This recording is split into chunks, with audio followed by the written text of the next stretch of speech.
بسم الله الرحمن الرحيم السلام عليكم ورحمة الله وبركاته. الحمد لله الذي وحده والصلاة والسلام على من لا نبي بعده صلى الله عليه وعلى آله وأصحابه وسلم تسليما مزيدا. أما بعد فأعوذ بالله من الشيطان الرجيم. بسم الله الرحمن الرحيم. وجاوزنا ببني إسرائيل البحر فأتبعهم فرعون وجنوده بغيا وعدوا حتى إذا أدركه الغرق قال آمنت أنه لا إله إلا الذي آمنت به بنو إسرائيل وأنا من المسلمين. الآن وقد عصيت قبل وكنت من المفسدين فاليوم ننجيك ببدنك لتكون لمن خلفك آية وإن كثيرا من الناس عن آياتنا لغافلون. صدق الله العظيم. সমস্ত প্রশংসা সেই মহান রবের, যিনি আমাদেরকে সুস্থতার সাথে বাঁচিয়ে রেখেছেন এবং সপ্তাহের শ্রেষ্ঠ এই দিন জুমার দিনে আমাদেরকে সবার আগে মসজিদে সমবেত হওয়ার তৌফিক এবং সুযোগ দান করেছেন। সেজন্য আমরা সকলেই কালেমাতুশ শুকর আদায় করে পড়ছি আলহামদুলিল্লাহ।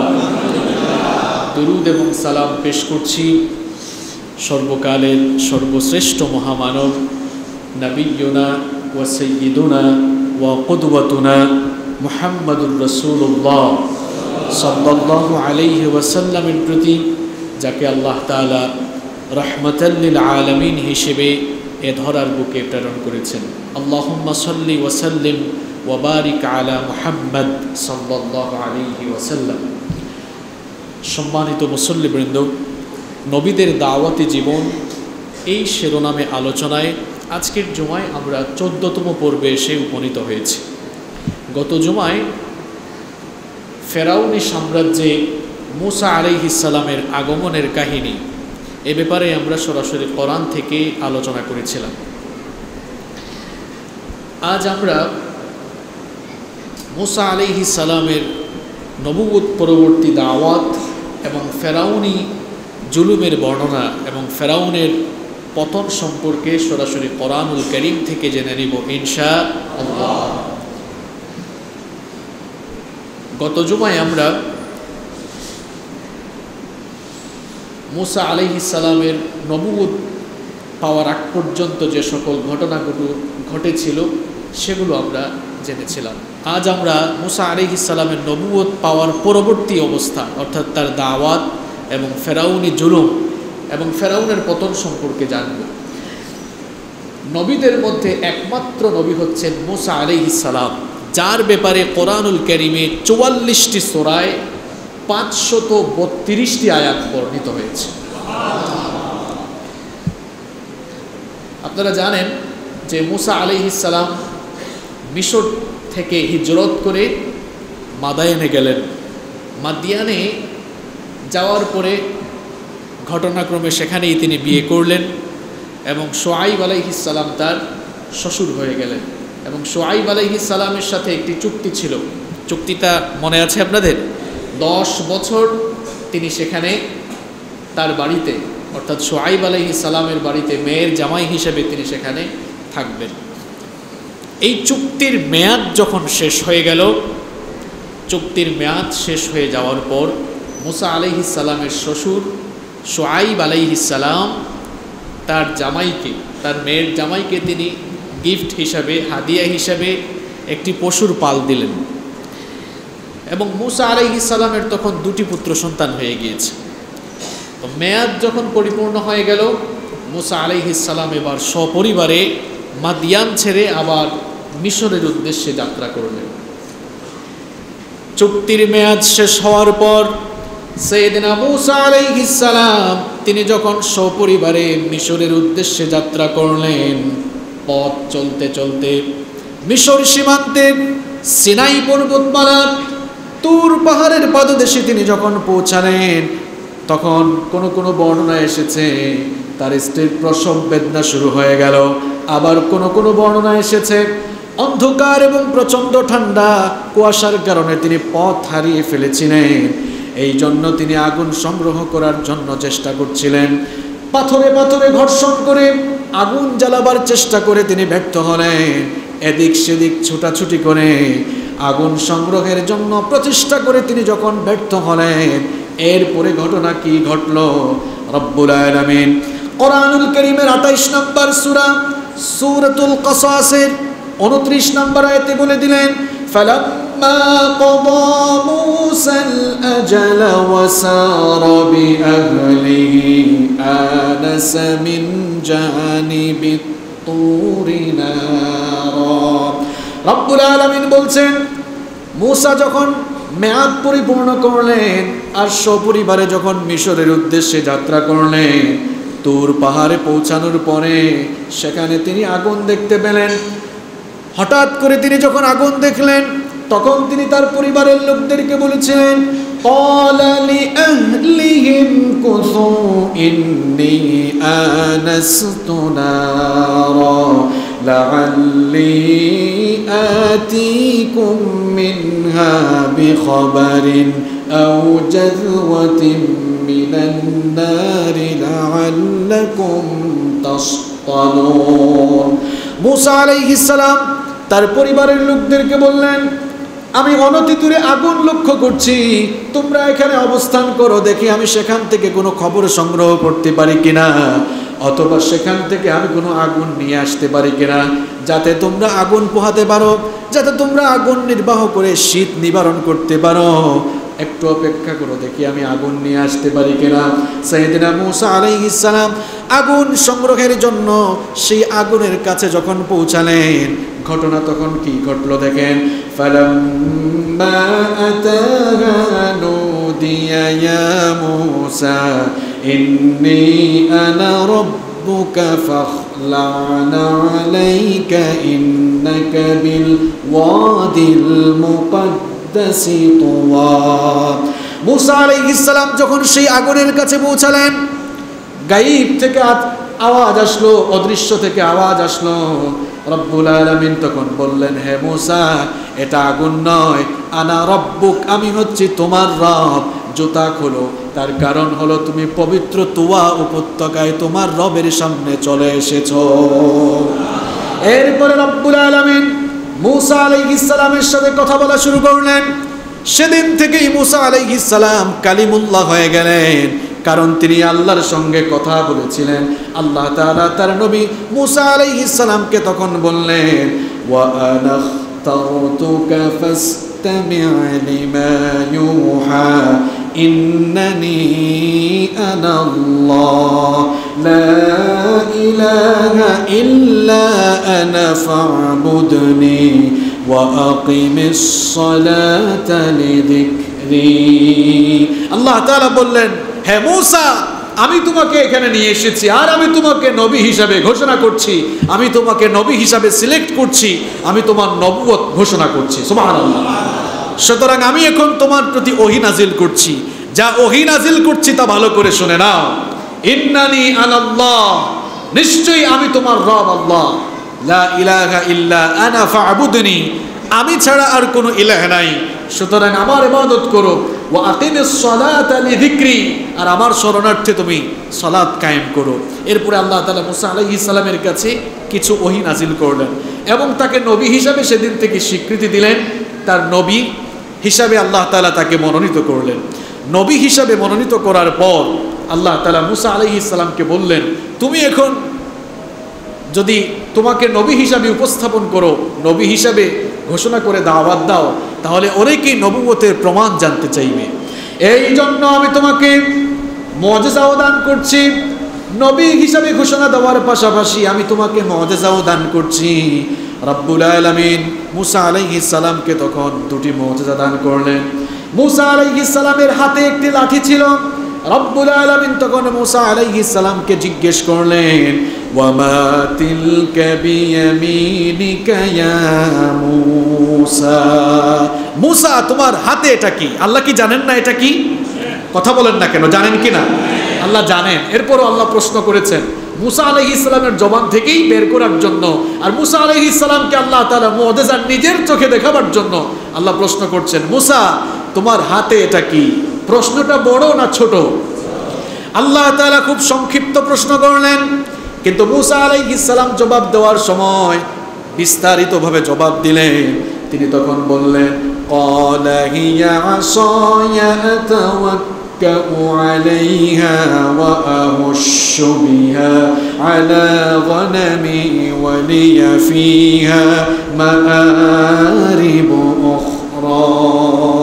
তিনি বললেন, হে আমার রব, এটি হচ্ছে আমার হাতের লাঠি, আমি এর উপরে ভর করে চলি এবং এই লাঠি দিয়ে আমি গাছের পাতা ঝরিয়ে আমার পশুপালের জন্য খাবার সংগ্রহ করি। বিস্তারিত বর্ণনা দিলেন। আল্লাহ তাআলা তখন বললেন, এই লাঠির তো বিস্তারিত বর্ণনা দেওয়ার দরকার নাই। ক্বালা আলকিহা ইয়া মূসা, আল্লাহ তাআলা বললেন, হে মূসা তোমার এই হাতের লাঠি তুমি মাটিতে নিক্ষেপ করো, তোমার হাতের এই লাঠি তুমি মাটিতে ফেলে দাও। فألقاها فإذا هي حية تسعى। মুসা আলাইহিস সালাম এবার হাতের লাঠি যখন মাটিতে ফেলে দিলেন, সঙ্গে সঙ্গেই সেটা এক বিরাট সাপ হয়ে গেল। আল্লাহু আকবার। আমি আপনি হাত থেকে লাঠি ফেললে সাপ হওয়া তো দূরের কথা, অন্য কিছু হবে, কিন্তু মুসা আলাইহিস সালাম হাতের লাঠি ফেললেন এবং সেটা সঙ্গে সঙ্গে কি হয়ে গেল? সাপ হয়ে গেল। কার হুকুমে? এটা হচ্ছে মুআজিজা। মুআজিজা ইটস অ্যান অ্যারাবিক ওয়ার্ড, এটা আরবি শব্দ, এর বাংলা অর্থ হচ্ছে অক্ষমকারী বিষয়। আল্লাহ তাআলা যখনই যে যুগে যে নবীকে মুআজিজা দিয়েছেন, নবীদের সেই মুআজিজা সেই যুগের মানুষের বিবেক প্রসূত সকল সৃষ্টিগুলোকে অক্ষম করে দিত, এজন্য সেটাকে বলা হতো মুআজিজা। মুসা আলাইহিস সালাম যখন হাতের লাঠি ফেলে দিলেন, দেখলেন সেটা সাপ হয়ে ছোটাছুটি করছে, মুসা আলাইহিস সালাম তখন ভয় পেয়ে গেলেন। আল্লাহ তাআলা তখন বললেন, ভয় পেও না। ক্বালা খুযহা ওয়া লা তাখাফ সানুঈদুহা সিরাতাহাল উলা। আল্লাহ তাআলা বললেন, আমার নবী মুসা ভয় পেও না, এই সাপটিকে তুমি আবার ধরো, সাপটিকে ধরা মাত্রই দেখবা এটি আবার পূর্বের অবস্থায় ফিরে যাবে। মুসা আলাইহিস সালাম যখন সেটিকে ধরলেন, দেখা গেল আল্লাহর হুকুমে সাপ আবার লাঠিতে রূপান্তর হয়ে গেল। অনেক বড় মুআজিজা, এটি একটা মুআজিজা। এরপরে আল্লাহ তাআলা বললেন, আরেকটি মুআজিজা তোমাকে দিচ্ছি। ওয়াম্মুম ইয়াদাকা ইলা জানাহিকা তাখরুজ বাইদা মিন গায়রি সুইন আয়াতান উখরা। আল্লাহ তাআলা বললেন, তোমার হাত বগলের নিচে রাখো। হাত বগলের নিচে রেখে তিনি যখন বের করলেন, দেখা গেল তার সেই হাত থেকে শুভ্রতা আলো ছড়াচ্ছে। সুবহানাল্লাহ। আপনি আমি হাত বগলের নিচে রাখলে আলো বের হওয়া দূরের কথা, যে গরমের দিন পড়েছে ঘামলে তো ঘামের দুর্গন্ধ বের হবে, কিন্তু মুসা আলাইহিস সালাম হাত বের করলেন, হাত থেকে কি ছড়ালো? কথা কন না কেন, কি ছড়ালো? আলো ছড়ালো। এই দুইটি মুআজিজা আল্লাহ তাআলা তার নবী মুসা আলাইহিস সালামকে দিলেন। এই দুটি মুআজিজা দেওয়ার পরে রব্বুল আলামিন বললেন, ফাযালিকা বুরহানানি মির রাব্বিকা ইলা ফিরআউনা ওয়া মালাইহি ইন্নাহুম কানু কওমান ফাসিকিন। আল্লাহ তাআলা বললেন, এই দুটি মুআজিজা হচ্ছে তোমার রবের পক্ষ থেকে। এই দুটি মুআজিজা নিয়ে এবার ফেরাউন এবং তার সম্প্রদায়ের কাছে যাও, কারণ তারা ফাসিক সম্প্রদায়, তারা পাপাচারে নিমজ্জিত, সীমালঙ্ঘন এবং বিদ্রোহে নিমজ্জিত রয়েছে। তাদের কাছে এবার যাও। অন্য আয়াতে এসেছে রব্বুল আলামিন এবার তার নবী মূসাকে বললেন, ইযহাব ইলা ফিরআউনা ইন্নাহু তাগা। নবী হিসাবে মনোনয়ন দেওয়ার পরে, আচ্ছা নবীদেরকে মনোনয়ন কি দুনিয়ার কোনো মানুষ দেয়? ইলেকশনের জন্য বিভিন্ন দল বিভিন্ন জনকে মনোনয়ন দেয়, কিংবা মানুষ ইলেকশন করে বিভিন্ন ধরনের নেতা নির্বাচিত হয়, কিন্তু নবীরা কি ভোটাভুটি করে নবী হন নাকি? নবী রাসূলদেরকে নবী মনোনীত করেন সরাসরি কে? আল্লাহ তাআলা বললেন, তোমাকে নবী হিসাবে মনোনয়ন দিলাম আর মুআজিজাও দিলাম, এবার ফেরাউনের কাছে যাও। ইন্নাহু তাগা, কারণ সে বিদ্রোহী, সীমালঙ্ঘনকারী, সে আমার সঙ্গে সীমালঙ্ঘন করছে। সরাসরি এবার ফেরাউনের কাছে দাওয়াত নিয়ে যাও। মূসা আলাইহিস সালাম তখন রব্বুল আলামিনের কাছে কয়েকটি ফরিয়াদ করলেন, কয়েকটি দোয়া করলেন। আল্লাহ তাআলা তার সেই দোয়াকে কোরআনে কারীমে তুলে দিলেন। মূসা আলাইহিস সালাম তখন বললেন, ক্বালা রব্বিশরাহ লি সাদরি ওয়া ইয়াসসির লি আমরি ওয়াহলুল উকদাতাম মিন লিসানি ইয়াফকাহু কওলি ওয়াজআল লি ওয়াজিরাম মিন আহলি হারুন আখি। মূসা আলাইহিস সালাম বললেন, হে আমার রব, রব্বিশরাহ লি সাদরি, নবুয়তের এই বিশাল দায়িত্ব পালনের জন্য তুমি আমার বক্ষকে প্রশস্ত করে দাও। ওয়ায়াসসির লি আমরি, আমার কাজগুলোকে তুমি সহজ করে দাও। ওয়াহলুল উকদাতাম মিন লিসানি, আমার জিহবায় যে জড়তা রয়েছে সেই জড়তা দূর করে দাও। মূসা আলাইহিস সালামের জিহবায় জড়তা ছিল, এজন্য তিনি স্মুথলি কথা বলতে পারতেন না। আল্লাহর কাছে তিনি দোয়া করলেন, আল্লাহ আমার এই জিহবার জড়তা তুমি দূর করে দাও, যেন আমি স্পষ্টভাবে কথা বলতে পারি। ইয়াফকাহু কওলি, যাতে জনগণ আমার কথা বুঝতে পারে। ওয়াজআলনি ওয়াজিরাম মিন আহলি, আর নবুয়তের এই বিশাল দায়িত্ব পালনের জন্য তুমি আমার পরিবার থেকে আমার জন্য একজন সাহায্যকারী আমার জন্য নির্ধারণ করে দাও। হারুন আখি, আমার ভাই হারুনকে দাও, কারণ হারুন এই কাজের জন্য উপযুক্ত। তিনি বললেন, আমার ভাই হারুনকেও তুমি নবী বানিয়ে দাও। সুবহানাল্লাহ। মূসা আলাইহিস সালাম বললেন, আমাকে তো নবী হিসাবে তুমি মনোনয়ন দিয়েছো, আমার ভাই হারুনকেও নবী হিসাবে মনোনয়ন দাও। আল্লাহ দোয়া কবুল করলেন, সবগুলো দোয়া কবুল করলেন, এবং হারুন আলাইহিস সালামকেও আল্লাহ নবী হিসাবে মনোনয়ন দিলেন। এবার মূসা আলাইহিস সালামও নবী, হারুন আলাইহিস সালামও নবী, দুই ভাই এবার নবী হয়ে গেলেন। এবার দুই ভাই মিলে ফেরাউনের কাছে দাওয়াত নিয়ে গেলেন। দুই ভাই এবার সরাসরি ফেরাউনের রাজ দরবারে গেলেন। মূসা আলাইহিস সালাম ফেরাউনের সভাসদে গিয়ে, রাজ দরবারে গিয়ে ফেরাউনি সাম্রাজ্যের সকল নেতৃবৃন্দের সামনে ফেরাউনের কাছে তার নবুয়তের দাওয়াত উপস্থাপন করলেন। তিনি ফেরাউনের সামনে কি বলেছিলেন তার সেই ভাষা কোরআনে কারীমে রব্বুল আলামিন তুলে দিয়েছেন। মূসা আলাইহিস সালাম গিয়ে বললেন, وقال موسى يا فرعون إني رسول من رب العالمين। মূসা আলাইহিস সালাম গিয়ে বললেন, হে ফেরাউন, তুমি যাকে দেখছো এটা আগের মূসা না, তোমার সামনে যাকে দেখছো এটা আগের মূসা না, এই মূসা হচ্ছে রাসূলুম মির রাব্বিল আলামিন, বিশ্ব জগতের প্রতিপালক সেই মহান রবের কাছ থেকে এই মূসা নবী হিসাবে প্রেরিত হয়েছে। সুতরাং আমার এই নবুয়তের স্বীকৃতি, আমার এই নবুয়তকে মেনে নাও, আমার উপরে ঈমান আনো। মূসা আলাইহিস সালাম যখন এবার তার নবুয়তি দাওয়াত উপস্থাপন করলেন, এরপরে মনে হয় ফেরাউন ফুলের মালা দিয়ে রিসিভ করে নিয়েছে, তাই না? কি মনে হয় আপনাদের? ফেরাউন তখন বলল, মূসা এতদিন তো ছিল না, এত বছর কোন জায়গায় ছিল জানি না, হঠাৎ করে এসে তুমি আবার তোমাকে নবী বলে দাবি করছো, রসুল বলে দাবি করছো, তোমার কি মাথা খারাপ হয়ে গেল নাকি? কারণ আমরা তো বাল্যকালে তোমাকে দেখেছি, তুমি আমার রাজদরবারে রাজকীয় ব্যবস্থাপনায় বড় হয়েছে, সুতরাং আমাদের মতোই একজন মানুষ আবার হঠাৎ করে নবী রাসূল হয়ে যায় কেমনে? আর আমার এই নির্বাচনী এলাকায়, আমার নিজের শাসিত এই দেশে তুমি আবার কোন রবের দাওয়াত দাও? কারণ এখানেই তো গোটা মিশরে আমি রব, আমি খুদা, সবাই আমাকে খুদা মনে করে, তো তুমি আবার কোন রবের দাওয়াত দিচ্ছ? তুমি আবার বলছো তুমি নাকি রব্বুল আলামিনের কাছ থেকে প্রেরিত রসুল। তখন সে বলল, হু ইজ রব্বুল আলামিন? এই রব্বুল আলামিন এটা আবার কে? তার পরিচয় দাও। সে তখন বলেছিল ক্বালা ফিরআউন ওয়া মা রাব্বুল আলামিন। ফেরাউন বলল, ওই রাব্বুল আলামিন এটা আবার কে? তুমি কার কথা বলছো? মূসা আলাইহিস সালাম ফেরাউনের সামনে এবার রবের পরিচয় তুলে ধরলেন। তিনি বললেন ক্বালা রাব্বুস সামাওয়াতি ওয়াল আরদি ওয়া মা বাইনাহুমা ইন কুনতুম মুকিনিন। মূসা আলাইহিস সালাম বললেন, ফেরাউন তুমি তো বলছো তুমি শুধুমাত্র এই মিশরের মানুষের রব, এই মিশরের মানুষের লালন পালনকারী, কিন্তু আমি যে রবের দাওয়াত তোমাকে দিচ্ছি তিনি শুধু মিশর নয়, বরং আসমান সমূহ আর জমিন, আসমান জমিনের মাঝখানে যা কিছু আছে সকল কিছুর পালনকারী তিনি। ফেরাউন এই কথা শুনে বলল, তার রাষ্ট্রের গুরুত্বপূর্ণ নেতৃবৃন্দকে তখন বলল, قال لمن حوله ألا تستمعون। তোমরা কি শুনছো এই মূসা কি বলছে?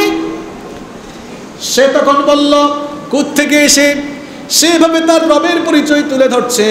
সে বলতেছে তার রব নাকি আসমান জমিন এবং তার মাঝখানে সবকিছুর রব। মূসা আলাইহিস সালাম বললেন, শুধু তাই নয়, আমার রবের পরিচয় তুমি জেনে নাও। ক্বালা রব্বুকুম ওয়া রব্বু আবাইকুমুল আউয়ালিন। মূসা আলাইহিস সালামের দাওয়াতি স্পিচটা এত সুন্দর ছিল, এত চমৎকার ছিল। আমি যখন এই আয়াতগুলো পড়ছিলাম আমি বারবার ভেবেছি, এত সুন্দর যুক্তিপূর্ণ ভাষায়, এত মার্জিত ভাষায়, এত চমৎকারভাবে তিনি দাওয়াত দিলেন।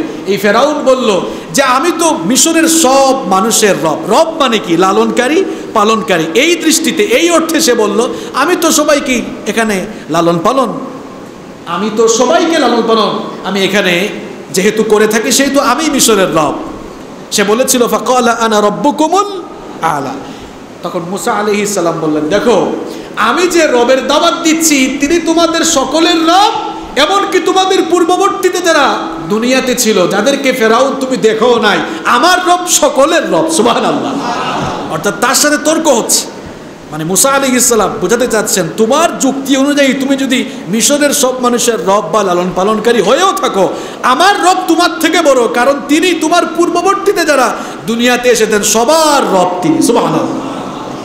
ফেরাউন এবার মূসা আলাইহিস সালামের এই যুক্তির কাছে হেরে গেল। যুক্তির কাছে সে যখন হেরে গেল, সে তখন তার নেতৃবৃন্দের সামনে বলল, قال إن رسولكم الذي أرسل إليكم لمجنون। সে তখন বলল, আমার নেতৃবৃন্দ ভালো করে শুনেন, এই মূসা যে তাকে রাসূল হিসাবে দাবি করছে সে আসলে পাগল ছাড়া আর কিছুই নয়। সম্মানিত মুসল্লিবৃন্দ, পৃথিবীতে এখনো ফেরাউন নামের কেউ নাই। ফেরাউনের চরিত্রের বহু মানুষ আছে, এরাও যখন দিনের দায়ীদের দাওয়াতি সম্ভাষণের কাছে হেরে যায় তখন তারা, ওই যুগে ফেরাউনরা পাগল বলেছিল, কিন্তু এই যুগের ফেরাউনরা পাগল না বললেও এই যুগে তারা দাওয়াতি কার্যক্রম বন্ধ করার জন্য দিনের দায়ীদেরকে মৌলবাদী আর জঙ্গিবাদীর তকমা দেয়। এরা হচ্ছে এই যুগের ফেরাউন। ফেরাউন বলল মূসা পাগল হয়ে গিয়েছে, মাথা নষ্ট হয়ে গিয়েছে। মূসা আলাইহিস সালাম বললেন, আমি পাগল নই, ভালো করে শোনো, আমার রবের পরিচয় জেনে নাও। ক্বালা রব্বুল মাশরিকি ওয়াল মাগরিবি ওয়া মা বাইনাহুমা ইন কুনতুম তাকিলুন। তিনি বললেন, ফেরাউন তুমি তো শুধু বলছো মিশরের রব, আর আমার রব হচ্ছেন পৃথিবীর পূর্ব দিগন্ত থেকে পশ্চিম দিগন্তে যা আছে সব কিছুর রব তিনি। সুবহানাল্লাহ। কি চমৎকার দাওয়াতি মেসেজ, কি চমৎকার দাওয়াতি সম্ভাষণ। এখন ফেরাউন যখন লক্ষ্য করল মূসা আলাইহিস সালামের সকল যুক্তির কাছে সে হেরে যাচ্ছে, এবার মূসা আলাইহিস সালামের দাওয়াতি পথকে রুদ্ধ করার জন্য, মূসা আলাইহিস সালামের দাওয়াতকে থামিয়ে দেওয়ার জন্য এবার মূসা আলাইহিস সালামকে সে হুমকি দিল, আমার ভাইয়েরা আজও দেখবেন যাদের দাওয়াতের কারণে সমাজ কিংবা রাষ্ট্রে এক ধরনের বিপ্লব শুরু হয়ে যায়, রাষ্ট্রশক্তি কিংবা স্বৈরাচারগুলো এবার সেই সময় সেই মানুষগুলোকে থামিয়ে দেওয়ার জন্য, স্তব্ধ করার জন্য সকল ধরনের ষড়যন্ত্র আর চক্রান্ত করে, এই ধরনের ষড়যন্ত্র আর চক্রান্ত এগুলো দুনিয়ার নতুন কোনো বিষয় নয়, এগুলো ফেরাউনি কায়দা, এগুলো ফেরাউনি ষড়যন্ত্র। এই ধরনের কায়দা কানুন করে ষড়যন্ত্র চক্রান্ত ফেরাউনও করেছিল। ফেরাউন তখন মূসা আলাইহিস সালামকে বলল, ক্বালা লা ইন ইত্তাখাযতা ইলাহান গায়রি লা আজআলান্নাকা মিনাল মাসজুনিন। কি আমি বানিয়ে বলতেছি নাকি? ফেরাউন তখন বলল, মূসা, আমার কর্তৃত্ব মেনে না নিলে তোমাকে কিন্তু কয়েদখানায় ঢুকাই দিব, অর্থাৎ সহজ বাংলায় জেলখানায় ঢুকাই দিব। ফেরাউন নামে দুনিয়াতে কেউ নাই, কিন্তু ফেরাউনি চরিত্রের মানুষ এখনো আছে, যারা দিনের দায়ীদের দাওয়াতকে বন্ধ করে দেওয়ার জন্য, দাওয়াতি পথকে রুদ্ধ করে দেওয়ার জন্য এখনো তারা দিনের দায়ীদেরকে জেলখানার হুমকি ধামকি দেয়। এরা আসলে এই যুগের ফেরাউন। চেহারা সুরতে ফেরাউন না হলেও কর্মকাণ্ডে এরা, কথা কন না কেন? মূসা আলাইহিস সালামের পরে ভয় টয় পেয়ে ফেরাউনের কর্তৃত্ব মেনে নিয়েছেন, তাই না? মূসা আলাইহিস সালাম এবার তার দাওয়াতি পন্থা, দাওয়াতি টেকনিককে কাজে লাগিয়ে বললেন, ক্বালা আওয়ালাউ জিতুকা বিশাইইম মুবিন। তিনি বললেন, আচ্ছা ফেরাউন, এভাবে তর্ক করে লাভ নাই, বলো তো আমি যদি তোমার সামনে প্রমাণ নিয়ে আসি, আমি যদি প্রমাণ দিই আমি আসলেই নবী, তারপরেও কি তুমি আমাকে কয়েদখানায় ঢুকাবা, জেলখানায় ঢুকাবা? এবার ফেরাউন ভাবলো, মূসাকে তো আমি ছোটবেলা থেকেই দেখেছি, সে আর নবী হিসেবে কি প্রমাণ দিবে? তখন ফেরাউনও বলল, ক্বালা ফাতি বিহি ইন কুনতা মিনাস সাদিকিন। ফেরাউন বলল, ঠিক আছে, তুমি যদি সত্যবাদী হয়ে থাকো, তুমি যে আসলেই নবী বলছো, তুমি যে নবী বলছো, তুমি আসলেই নবী হয়ে থাকলে প্রমাণ নিয়ে আসো। এবার মূসা আলাইহিস সালামের কাছে প্রমাণ আছে না নাই? তাকে দুইটা মুআজিজা দিয়েছেন কে? আল্লাহ। মূসা আলাইহিস সালামের হাতে লাঠি ছিল, মূসা আলাইহিস সালামের সেই হাতের লাঠি এবার তিনি ফেলে দিলেন। কোরআনে কারিমে সেই ঘটনা এসেছে, ফাআলকা আসাহু ফাইদা হিয়া সুবানুম মুবিন। আল্লাহ তাআলা বলছেন, মূসা এবার তার হাতের লাঠি যখন ফেলে দিল, সঙ্গে সঙ্গে এটা বিরাট অজগর হয়ে গেল। আল্লাহু আকবার। ফেরাউন তো এই অবস্থা দেখে অবাক, কিরে হাত থেকে লাঠি ফেললো, এই লাঠি সাপ হয়ে গেল কেমনে? বিরাট সাইজের একটা অজগর হয়ে গেল। এবার ফেরাউন ভয় পেয়ে গেল। মূসা আলাইহিস সালামের কাছে আরো একটা মুআজিজা আছে না নাই? তিনি ওই মুআজিজাটাও দেখালেন। কোরআনে কারীম বলছে, ওয়া নাযাআ ইয়াদাহু ফাইদা হিয়া বাইদাউ লিন-নাযিরিন। তিনি তার হাত বগলের নিচে রেখে বের করলেন। এবার তার সভাসদে উপস্থিত সবাই দেখলো তার হাত থেকে আলো বিচ্ছুরিত হচ্ছে। সুবহানাল্লাহ। এই দুইটা মুআজিজা দেখার পর সবাই যখন অবাক হয়ে গেল, সবাই বলাবলি করছে, হায় হায়, মূসা কি সত্যিকারের অর্থেই তাহলে নবী হয়ে গেল নাকি? এখন ফেরাউন এই কর্মকাণ্ড দেখার পর সেও সঙ্গে সঙ্গেই একটা কুটচাল, একটা ষড়যন্ত্র তৈরি করল। সে তখন বলল, ক্বালা লিল মালাই হাওলাহু ইন্না হাযা লাসাহিরুন আলীম। সে তার ক্যাবিনেট মিনিস্টার যারা ছিল, তার রাষ্ট্রের গুরুত্বপূর্ণ নেতৃবৃন্দকে বলল, উপস্থিত নেতৃবৃন্দকে বলল যে, নেতৃবৃন্দ, আপনারা মূসার এই কর্মকাণ্ডে প্ররোচিত হবেন না। ইন্না হাযা লাসাহিরুন আলীম। সে অনেক বিজ্ঞ, অনেক বড় মাপের জাদুকর। দেখেছেন অবস্থা? সে অনেক বড় মাপের জাদুকর। মূসা আসলে আমাদেরকে জাদু দেখিয়েছে।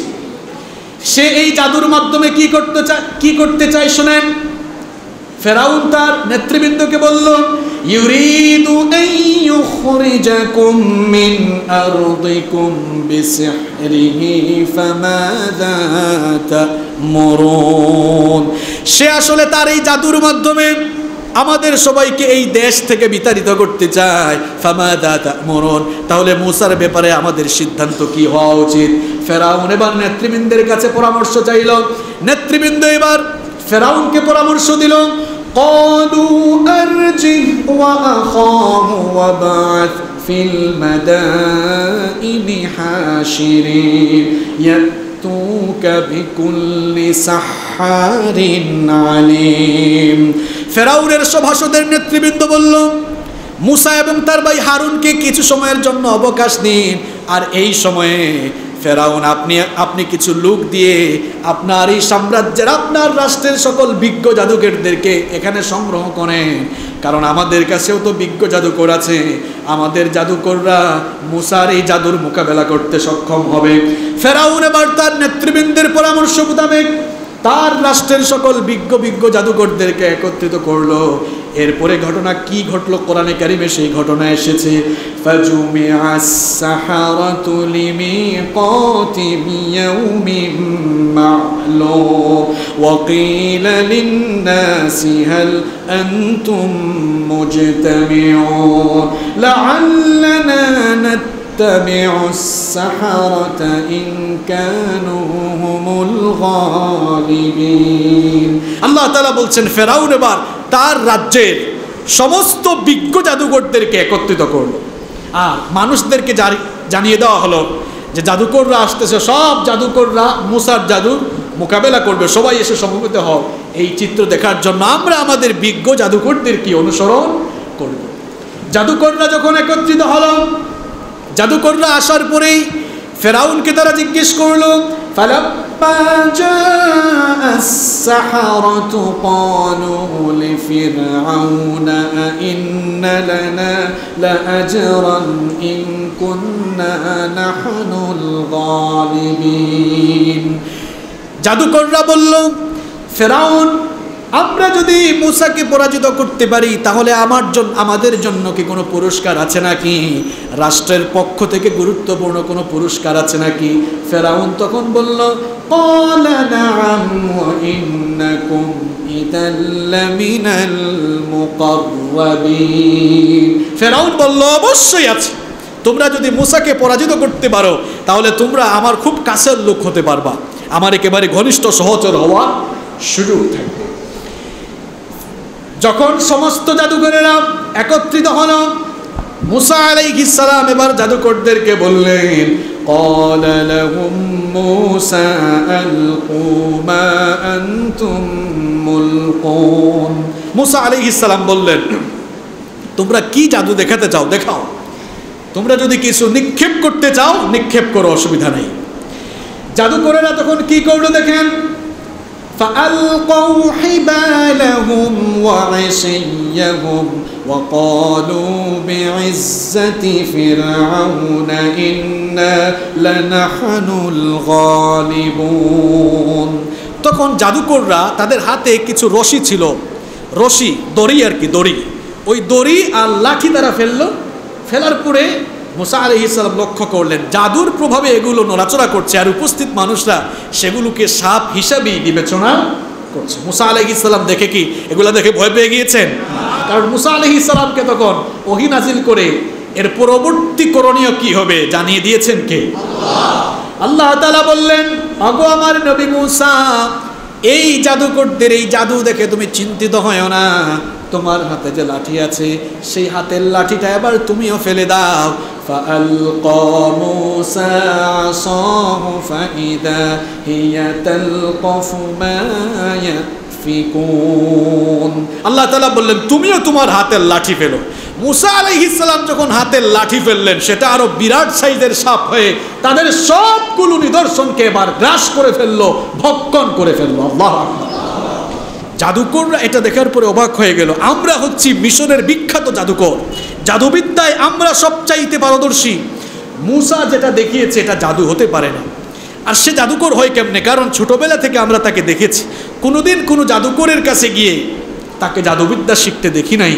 এমনকি সে যদি কারো কাছ থেকে জাদু শিখে পারদর্শীও হতো তাহলে তার উস্তাদের নাম এতদিন আমরা জানতে পারতাম। আর সে যেটা দেখিয়েছে এটা তো জাদু হতে পারে না, তার পরিবারেরও কেউ জাদুকর নয়।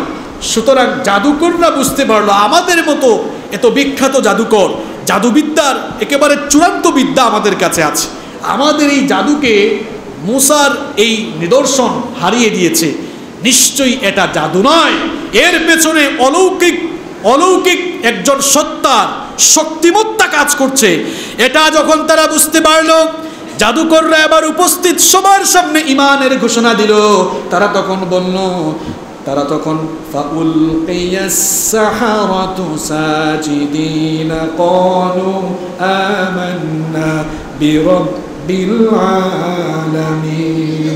জাদুকররা তখন রবের জন্য, তারা তখন আল্লাহর জন্য সাজদায় মাথা নত করে দিল, আর উপস্থিত সবার সামনে বলল, মুসা যা দেখিয়েছে তোমরা এটাকে জাদু বলছো, এটা জাদু নয়, এটা হচ্ছে মুসার ওই রবের কাছ থেকে আসা মুআজিজা। এজন্য আমরা আর গুমরাহিতে পড়ে থাকতে চাই না।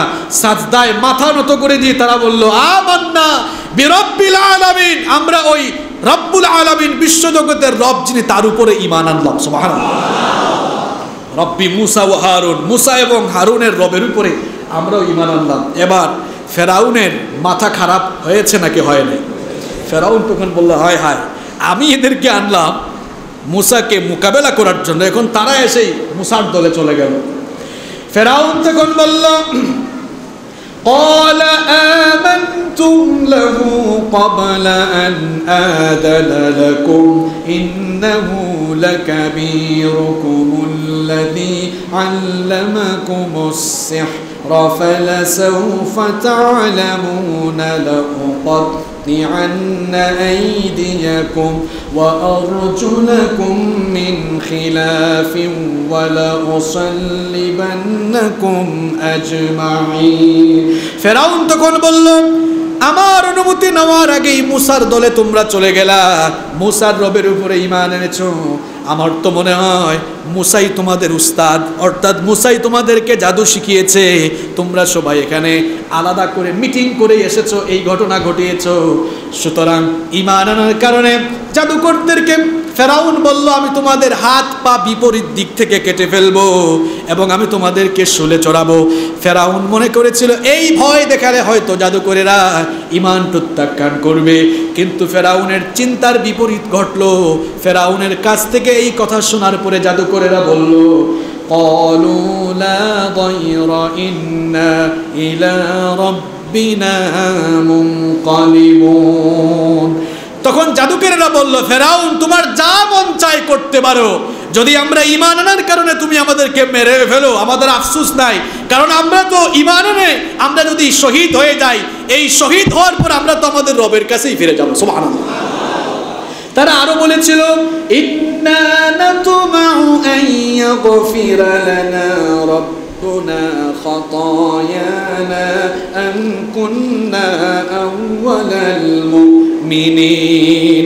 জাদুকরেরা বলেছিল, ঈমান আনার অপরাধে তুমি যদি আমাদেরকে মেরেই ফেলো, তাহলে তো আমরা আশা রাখি আমরা ঈমান আনে অগ্রণী ভূমিকা পালন করার কারণে এই মর্যাদা, এই কারণে আল্লাহ তাআলা আমাদের মর্যাদা শুধু বাড়াবেন তাই নয়, বরং এর পাশাপাশি আল্লাহ আমাদের গুনাহগুলো মাফ করে দিবেন। সুবহানাল্লাহ।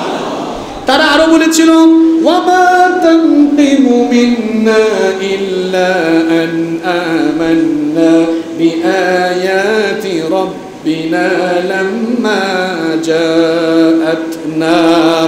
আমাদের কাছে হেদায়াত আসার পরে, আল্লাহর আয়াতগুলো আসার পরে আমরা ঈমান এনেছি, এই অপরাধী তো তুমি আমাদের উপরে এই জুলুম করবা বলে ঘোষণা দিয়েছো। ফেরাউন তুমিও ভালো করে শুনে নাও, রব্বানা আফরিগ আলাইনা সাবরান ওয়া তাওয়াফফানা মুসলিমিন। ফেরাউন বলল, অসুবিধা নাই, আমরা আমাদের রবের কাছে দোয়া করছি, তিনি যেন আমাদেরকে সবর অবলম্বনের তৌফিক দেন এবং তিনি যেন আমাদেরকে মুসলমান বানিয়ে তিনি যেন আমাদেরকে তার কাছে নিয়ে নেন। সুবহানাল্লাহ। সম্মানিত ভাইয়েরা, ঈমানের পথে চললে এই যে জুলুম, নির্যাতন, রিমান্ড, জেল, জুলুম, ফাঁসি, এইসব হুমকি ধামকি, এটা হচ্ছে এই যুগের ফেরাউনি চরিত্র, ঠিক কি না? এগুলো ফেরাউনরা তাদের যুগে দিনপন্থী মানুষগুলোকে এভাবেই নির্যাতন করেছে। এখনো পৃথিবীর বহু জায়গায় একইভাবে ফেরাউনি কায়দায় জুলুম নির্যাতন চলছে। যারা এই কাজগুলো করছে এরা হচ্ছে এই যুগের ফেরাউনি এক নমুনা, ফেরাউনি প্যাকেট, ঠিক কি না? ফেরাউনি আবরণ তাদের গায়ের মধ্যে আছে। মুসা আলাইহিস সালামের দাওয়াতকে বন্ধ করা যাচ্ছে না। এবার ফেরাউন লক্ষ্য করলো জাদুকরদের ঈমান আনয়নের উপরে মুসা আলাইহিস সালামের দাওয়াতি প্রভাব বাড়লো না কমলো? মুসা আলাইহিস সালামের দাওয়াতি প্রভাব যখন সমাজ এবং রাষ্ট্রে প্রভাব ফেললো, তখন ফেরাউনের গুরুত্বপূর্ণ নেতৃবৃন্দ ফেরাউনকে বলল, وَقَالَ الْمَلَأُ مِنْ قَوْمِ فِرْعَوْنَ أَتَذَرُ مُوسَى وَقَوْمَهُ لِيُفْسِدُوا فِي الْأَرْضِ وَيَذَرَكَ وَآلِهَتَكَ। ফেরাউনের সভাসদের নেতৃবৃন্দ বলল, মহামান্য ফেরাউন, আপনি কি মুসাকে এমনি এমনি ছেড়ে দিবেন নাকি? মুসাকে যদি আমরা এভাবে ছেড়ে দেই, তার দাওয়াতি কার্যক্রম যদি এভাবে আমরা চলমান রাখতে দেই, তাহলে তো সে আর তার উম্মতরা মিলে গোটা মিশরের মধ্যে, গোটা জমিনে তারা ফাসাদ সৃষ্টি করবে। ফেরাউন তখন বলল, না, মুসার দাওয়াতকে কখনোই আমি চলমান রাখতে দিব না। ফেরাউন তখন বলল, قَالَ سَنُقَتِّلُ أَبْنَاءَهُمْ وَنَسْتَحْيِي نِسَاءَهُمْ وَإِنَّا فَوْقَهُمْ قَاهِرُونَ। ফেরাউন তখন বলল, তার দাওয়াতি কার্যক্রম বন্ধ করার জন্য আমি তার বংশের, তার উম্মতের মানুষগুলোর পুত্র সন্তানগুলোকে জন্ম নেওয়া মাত্রই সদ্য ভূমিষ্ঠ ছেলে সন্তানগুলোকে আমি হত্যা করে ফেলব। ফেরাউন এবার তার ঘোষণা অনুযায়ী গোটা মিশরে পুত্র সন্তান নিধন চালালো। এবার সে নির্মমভাবে হত্যাযজ্ঞ চালালো। তার সাম্রাজ্য, তার ক্ষমতাকে টিকিয়ে রাখার জন্য নির্মমভাবে হত্যাকাণ্ড সংগঠিত করতে লাগলো, মানুষ খুন করতে লাগলো তার সাম্রাজ্যকে টিকাবার জন্য।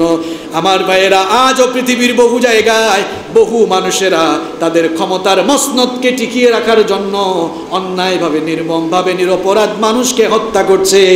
এখনো যারা নির্মমভাবে নিজেদের ক্ষমতার জন্য, গদির জন্য নির্মমভাবে মানুষ হত্যা করছে, তারা হচ্ছে এই যুগের ফেরাউন।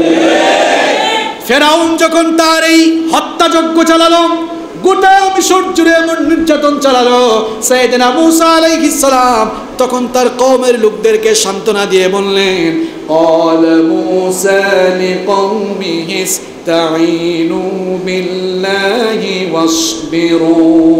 মূসা আলাইহিস সালাম বললেন, হতাশ হয়ো না, ধৈর্য ধরো, আল্লাহর জন্য ধৈর্য ধরো, আল্লাহর কাছে সাহায্য চাও, সবর অবলম্বন করো। কারণ জমিনটা কারো বাপদাদার নয়, জমিনটা ফেরাউনের নয়, জমিনটা কার? মূসা আলাইহিস সালাম তার উম্মতদেরকে বললেন, এই জমিনটা কারো বাপদাদার জমিন নয়, জমিনটা ফেরাউনের নয়।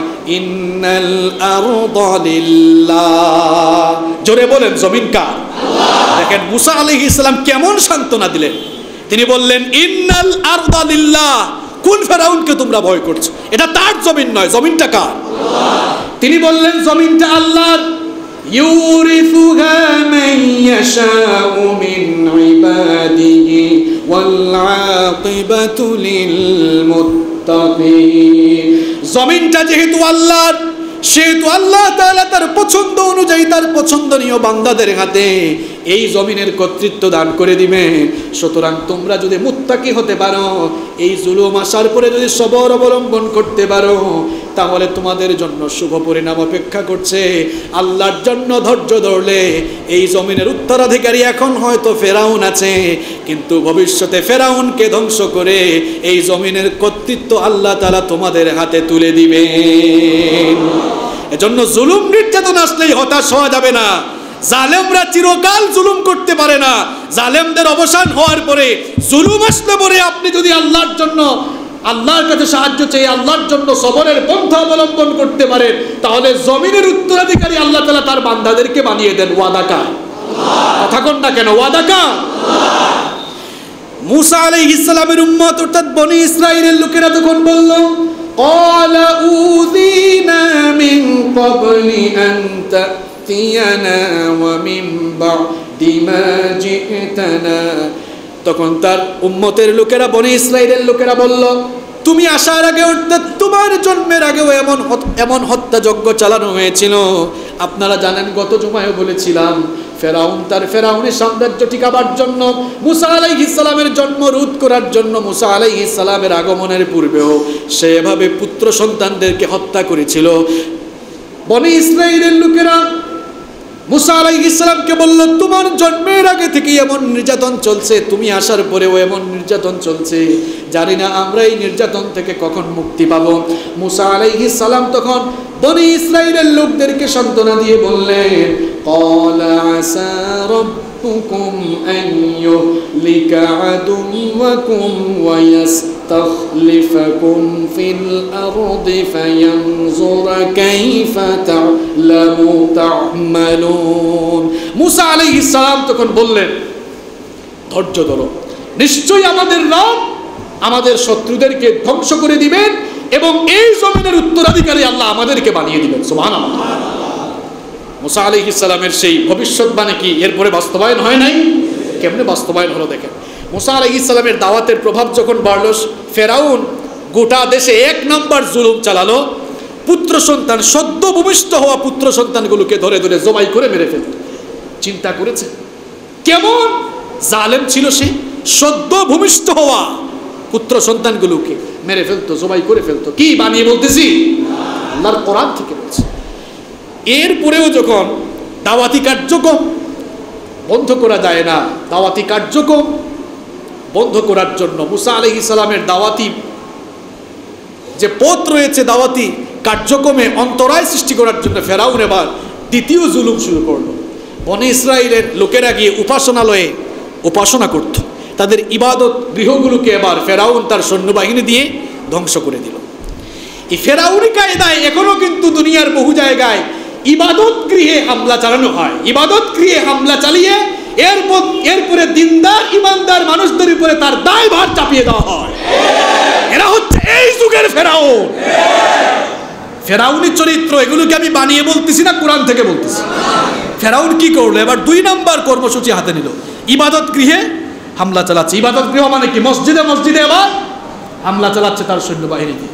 মুসা আলাইহিস সালাম এত বছর ধৈর্য ধরেছে, যখন আল্লাহর ঘরে এই রকম জুলুম ফেরাউন শুরু করলো, মুসা আলাইহিস সালাম এবার নারাজ হয়ে আল্লাহর কাছে বদদুয়া করে দিলেন। নবীরা বদদুয়া করলে কখনো ওই কওমের ভালো হয়? নবীরা বদদুয়া করলে যেমন যে কোনো কওমের জন্য ধ্বংস নেমে আসে, নবীদের উত্তরসূরি আদমদের চক্ষু থেকে অশ্রু ঝরলে সেই জাতির পরিণতিও কিন্তু খারাপ হতে পারে।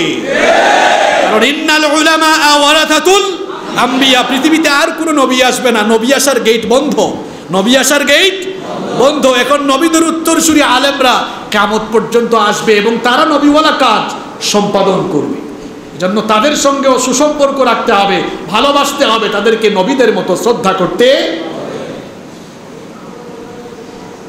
মুসা আলাইহিস সালাম বদদুয়া করলেন, আল্লাহ তাআলা মুসা আলাইহিস সালামের দোয়া কবুল করলেন। কিন্তু শাস্তি, আল্লাহ তাআলা শাস্তি একবারে দিলেন না। এটা আল্লাহর একটি সুন্নাত, এটা আল্লাহর নিয়ম। আল্লাহ কোনো জালেমকে কিংবা কোনো জালেম সম্প্রদায়কে চূড়ান্তভাবে ধ্বংস করার আগে প্রথমে প্রাইমারি লেভেলের কিছু গজব পাঠান। প্রথমে প্রাইমারি লেভেলের কিছু গজব পাঠান। বলেন তো, যে কোনো টুর্নামেন্টে ফাইনাল খেলা হওয়ার আগে অনেকগুলো ধাপ অতিক্রম করতে হয় না? প্রথম রাউন্ড, দ্বিতীয় রাউন্ড, কোয়ার্টার ফাইনাল, সেমিফাইনালের পরে। তো আল্লাহ তাআলা ফেরাউনকে একেবারে ফাইনালি শেষ করার জন্য, ফাইনালি শেষ করার আগে, চূড়ান্তভাবে তাকে ধ্বংস করার আগে কয়েকবার তাকে সুযোগ দিয়েছিলেন। সাময়িক প্রাইমারি লেভেলের কিছু গজব দিয়েছিলেন যে দেখি এরা ভালো হয়ে যায় কি না। এটা আল্লাহর সুন্নত, এটা আল্লাহর নিয়ম। মুসা আলাইহিস সালামের এই বদদুয়া যখন কবুল হলো, এবার ফেরাউনি সাম্রাজ্যে একে একে গজব আসা শুরু হলো, গজব আসা শুরু হলো। 1 নম্বর গজব আসলো, গোটা দেশে দুর্ভিক্ষ নেমে আসলো, তাদের ফল ফসল নষ্ট হয়ে গেল, ফসলের মাঠে ফসল নাই, গোটা দেশে হাহাকার। এবার ফেরাউন যখন বুঝলো যে আমাদের উপরে ঠাড়া পড়ছে, মুসা যে বদদুয়া করেছে সেটা কবুল হয়ে গিয়েছে, এবার সে তার নেতৃবৃন্দ নিয়ে মুসা আলাইহিস সালামের সাথে সৌজন্য সাক্ষাৎ করলো। বলল, মুসা, আমরা কিন্তু ভালো হয়ে গেছি, তুমি তোমার রবকে বলো এই গজব যেন তুলে নেন, তুলে নিলে আমরা আর আগের মতো এরকম ফিতনা ফাসাদ করব না, আমরা এ ধরনের কর্মকাণ্ড চালাবো না। মুসা আলাইহিস সালাম দোয়া করলেন, দোয়া কবুল করলেন কে? আল্লাহ। এই গজব তুলে নিলেন। এখন গজব তুলে নেওয়ার পর দেখা গেল ওই যে যেই লাউ সেই, আবার সে আগের মতোই জুলুম নির্যাতন শুরু করলো। সুবহানাল্লাহ। আমি এই আয়াতগুলো যখন পড়ছিলাম তখন ভাবলাম, আহারে আল্লাহ তাআলা জালেমদেরকে, আল্লাহর কত দয়া দেখেন, জালেম হলেও আল্লাহ এত তাড়াতাড়ি ধ্বংস করতে চান না, কারণ বান্দাটাও কার? জালেম হলেও ওই জালেম বান্দাটাও কার? আল্লাহ ধ্বংস করার আগে সুযোগ দেন। এরা যখন পুনরায় সীমালঙ্ঘন শুরু করলো, এবার 2 নম্বর গজব নেমে আসলো। প্রচণ্ড ঝড় তুফানের কারণে গোটা দেশ, গোটা সাম্রাজ্য তার বন্যায় প্লাবিত হয়ে গেল। ফসলের মাঠ শেষ, ঘর বাড়ি ভাসিয়ে নিয়েছে। বুঝতে পারলো ফেরাউন, হচ্ছে আবারও আমাদের উপরে ঠাডা পড়ছে। আবার সে সৌজন্য সাক্ষাৎ বলল, মুসা যা হওয়ার হয়েছে এগুলা বাদ দাও, তোমার রবের কাছে ফরিয়াদ করে তিনি যেন এই অবস্থা থেকে আমাদেরকে পরিত্রাণ দেন। মুসা আলাইহিস সালাম দোয়া করলেন, তাদেরকে এই গজব থেকেও মুক্তি দিলেন কে? এরপরেও দেখা গেল ওই যে বললাম যেই লাউ সেই, তাদের ফেরাউনি কর্মকাণ্ড আবার চলতে লাগলো। এবার 3 নাম্বার গজব আসলো। 3 নাম্বার গজব কি? এবার পঙ্গপাল পাঠালেন আল্লাহ তাআলা। পঙ্গপাল চিনেন তো আপনারা? পঙ্গপাল পাঠালেন। এই পঙ্গপাল তাদের যে ক্ষেত খামার ছিল তার ফল ফসল খেয়ে ফেললো, এমনকি তাদের ফার্নিচার আসবাবপত্র এগুলো খেয়ে ফেলা আরম্ভ করলো। যখন এই পঙ্গপালের হামলা শুরু হলো, দেখলো অবস্থা এখন খারাপ। আবার তারা মুসা আলাইহিস সালামের কাছে গেল, গিয়ে বলল, যা হওয়ার হয়েছে বাদ দাও, এবার কিন্তু আমরা ভালো হয়ে যাব, এবার আর আগের বারের মতো করব না। এবারও এই গজব আল্লাহ তুলে নিলেন। এরপরেও আবার তারা তাদের ফেরাউনি কর্মকাণ্ড চালাতে লাগলো। 4 নাম্বার গজব নেমে আসলো। এবার আসলো উকুনের গজব। উকুন চিনেন আপনারা? উকুন, মাথার মধ্যে চুলে উকুন হয় না? উকুনের গজব আসলো। দেখা গেল এবার উকুন তাদের ফার্নিচারে, আসবাবপত্রে উকুন এগুলোকে খাওয়া শুরু করলো। এখন উকুন ফার্নিচার না হয় খাচ্ছে, অসুবিধা নাই, কিন্তু এবার উকুন দেখা গেল মাথা থেকে পা পর্যন্ত কামড়ানো শুরু করলো। এখন উকুনের কামড়ে তারা অতিষ্ঠ। গিয়ে বলল, মুসা যা হওয়ার হয়েছে বাদ দাও, এবার কিন্তু একদম ভালো হয়ে যাব, এই গজব তুলে নিতে বলো। আল্লাহ এইবারও সুযোগ দিলেন, গজব তুলে নিলেন, তাও তারা ভালো হলো না। এবার 5 নাম্বারে ব্যাঙের গজব নেমে আসলো। কিসের গজব? ব্যাঙ চিনেন তো? ব্যাঙ দেখা গেল খাল বিলে ব্যাঙ, নীল নদে ব্যাঙ, এমনকি তারা যেখানে বসা মাত্রই কিছুক্ষণের মধ্যে ব্যাঙের স্তূপ হয়ে যায়। রাতের বেলা ঘুমায়, উপরে ব্যাঙের স্তূপ জমে যায়। এখন ব্যাঙের যন্ত্রণা আর সহ্য হয় না। গিয়ে বলল, মুসা যা হওয়ার হয়েছে বাদ দাও, এবার কিন্তু ভালো হয়ে যাবে। এরপরেও ভালো হয়। 6 নাম্বার গজব আসলে এবার রক্তের গজব। রক্ত দেখা যায়, পানির গ্লাসে পানি খাবে, পানি কি হয়ে গেছে? রক্ত। থালা বাসন এগুলোতে রক্ত, সামনে যা দেখে সব কি রক্ত। ভয় পেয়ে গেল, গিয়ে বলল, মুসা যা হওয়ার হয়েছে বাদ দাও, এবার কিন্তু ভালো হয়ে। এরপরেও ভালো হয় নাই। আল্লাহ তখন 7 নাম্বার গজব, মহামারী পাঠালেন। এই যে বিভিন্ন সময় বিভিন্ন সমাজে বিভিন্ন দেশে গজব আসে, এগুলো হচ্ছে জালেমদের দুষ্কর্মের ফসল, এবং এগুলো দিয়ে আল্লাহ তাআলা মানুষ যেন ভালো হয়, মানুষ যেন তাওবা করে ভালো হয়ে যায়, এই তাওবার পথ আল্লাহ খুলে দেন। কিন্তু এরপরেও ফেরাউনি চরিত্রের মানুষ যারা, পরিবেশ একটু ভালো হয়ে গেলে তারা আবারও ফেরাউনি কর্মকাণ্ড শুরু করে দেয়। 7 নম্বরে মহামারী আসলো। এই যে এখন করোনা ভাইরাস মহামারী চলতেছে না, এরকম প্লেগ মহামারী আসলো। এমন মহামারী যে কয়েকদিনেই 70,000 মানুষের প্রাণ চলে গেল। কত হাজার? কথা কন না কেন? কত হাজার?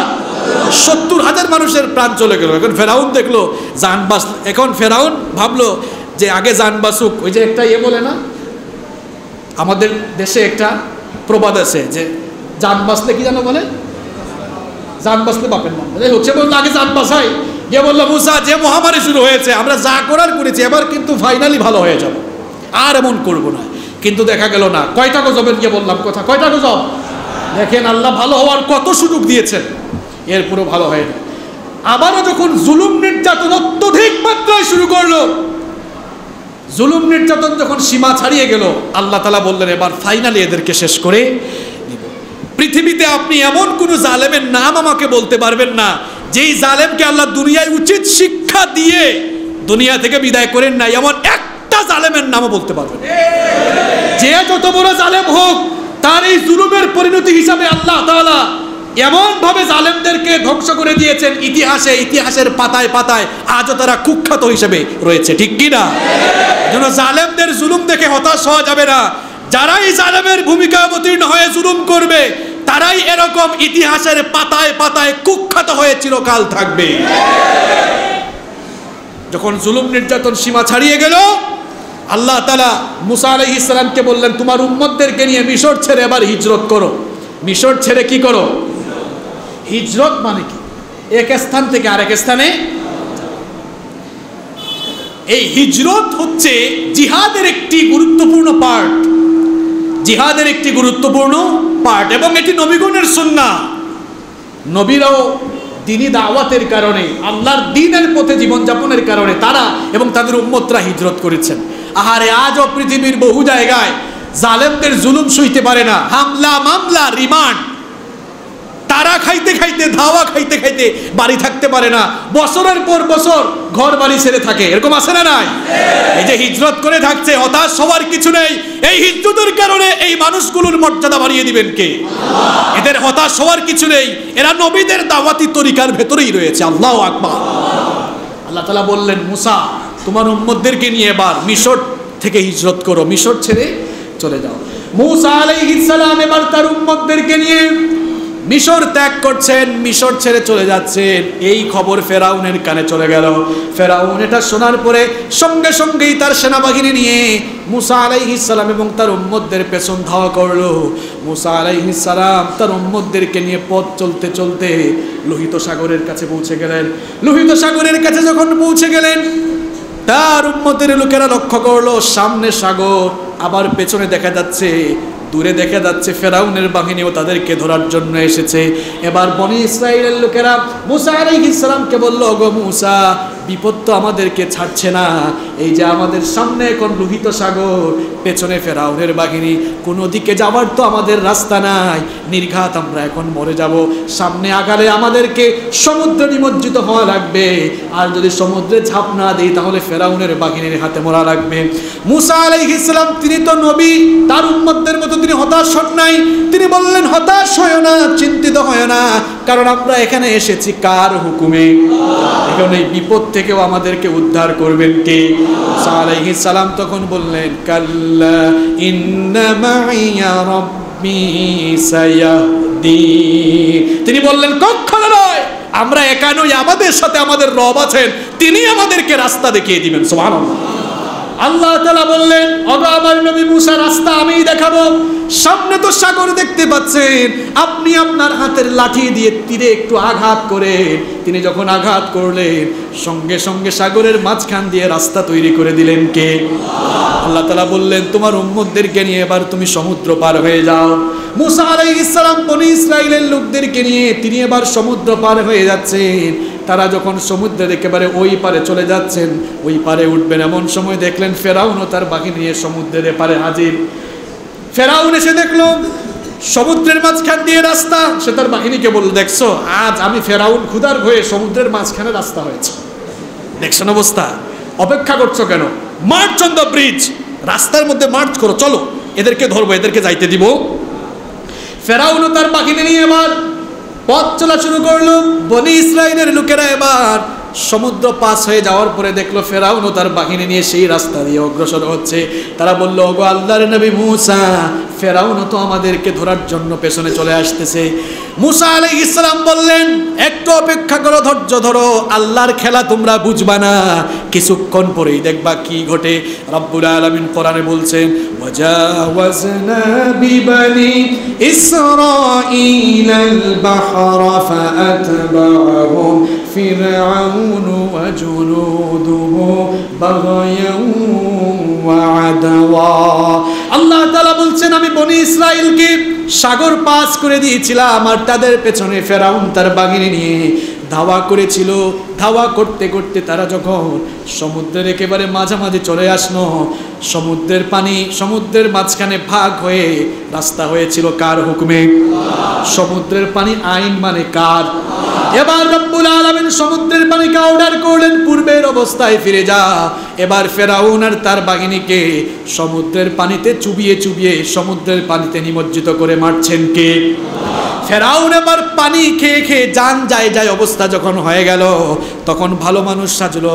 তখন ফেরাউন বলেছিল, হাত্তা ইদা আদরাকাহুল গরক ক্বালা আমানতু আন্নাহু লা ইলাহা ইল্লাল্লাযী আমানাত বিহি বানু ইসরাঈল ওয়া আনা মিনাল মুসলিমিন। ফেরাউন তখন বলেছিল, আল্লাহ যা করেছে এটা তো ভুলই করছে, এখন তো পানি খেয়ে দেখতেছি তোমার গজবেই মরে যাচ্ছে। বনি ইসরাইলের লোকেরা যার উপরে ঈমান আনছে, আমিও তার উপরে ঈমান আনছি। ঈমান আনাটাও কিন্তু একটু কায়দা করে, দেখছেন, সরাসরি বলে নাই যে আমি আল্লাহর উপরে ঈমান এনেছি, বলতেছে বনি ইসরাইল যার উপরে, যে রবের উপরে ঈমান এনেছে, আমিও তার উপরে ঈমান এনেছি।